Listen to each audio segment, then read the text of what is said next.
विवाह करने में यानी विवाह तय हो रहा है, आपको जो बताया गया है, जो चीज आपको दिखाई गई है, वो चीज निकलती नहीं है, पता कुछ और चलता है।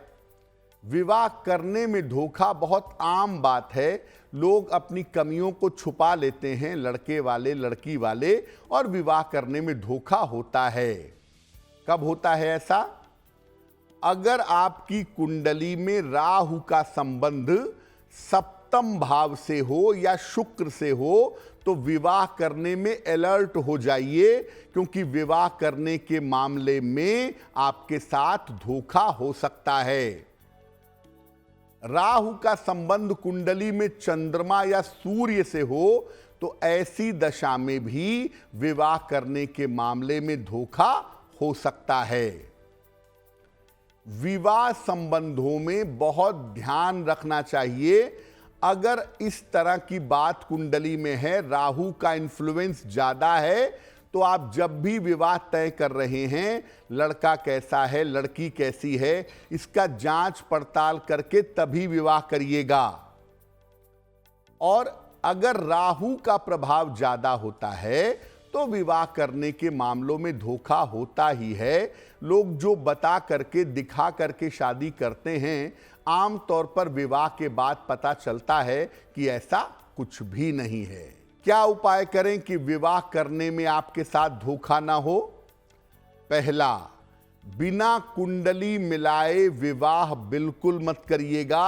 अगर आपकी कुंडली में विवाह संबंधी धोखे की संभावना है, शुक्र की स्थिति पर विशेष ध्यान दीजिए, क्योंकि शुक्र की स्थिति गड़बड़ होगी तो विवाह होने में धोखे की संभावना बनेगी। रोज सुबह भगवान सूर्य को जल जरूर अर्पित करें, इससे लाभ होगा। और भगवान शिव और मां पार्वती की संयुक्त पूजा करें, ज्वाइंट पूजा करें। ऐसा करने से भी विवाह करने में जो धोखा हो सकता है उससे आप बच जाएंगे, आपकी सुरक्षा हो जाएगी। देखिए, शादीशुदा जिंदगी में विवाह हो गया, जीवन ठीक चल रहा है, लेकिन कभी कभी पति अपनी पत्नियों को और पत्नियां अपने पति को धोखा दे सकती हैं, ऐसा भी होता है। रिलेशनशिप के मामले में, संबंधों के मामले में, वैवाहिक जीवन में भी धोखा मिलता है। पति का कहीं पर एक्स्ट्रा मैरिटल अफेयर शुरू हो गया, पत्नी से छुपा रहा है, पत्नी को धोखा दे रहा है, ऐसा भी होता है। कब होता है ऐसा? कुंडली में शुक्र या चंद्रमा अगर आपके दूषित होगा, पाप ग्रहों के इंपैक्ट में होगा, तो आपके वैवाहिक जीवन में धोखा हो सकता है।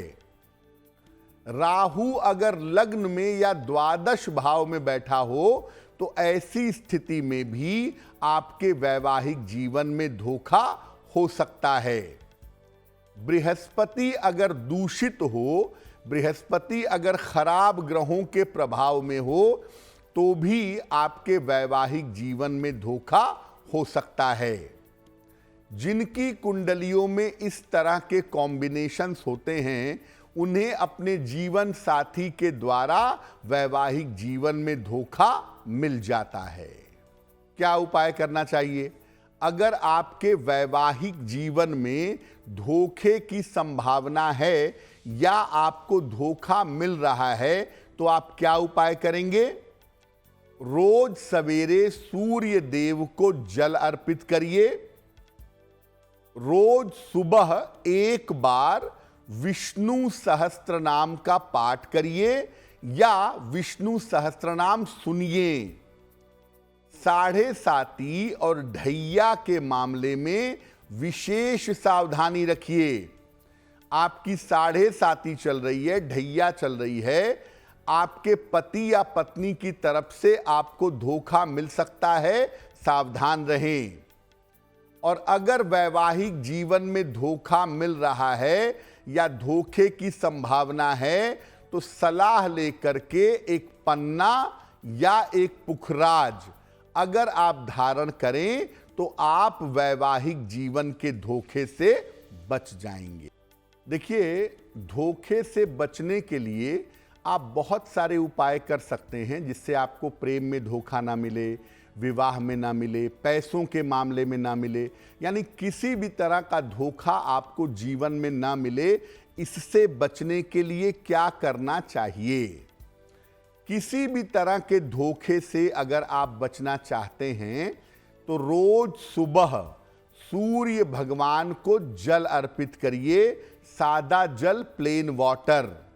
सूर्य देव को जल अर्पित करने से आपके अंदर शुभता बहुत ज्यादा बढ़ जाती है और इतनी ज्यादा शुभता आपकी रक्षा करती है। दूसरा, सुबह और शाम दोनों समय कम से कम 27 बार गायत्री मंत्र का जप करिए। ये भी आपको बहुत पॉजिटिव बनाए रखेगा और इसकी वजह से भी आप धोखे से बचे रहेंगे।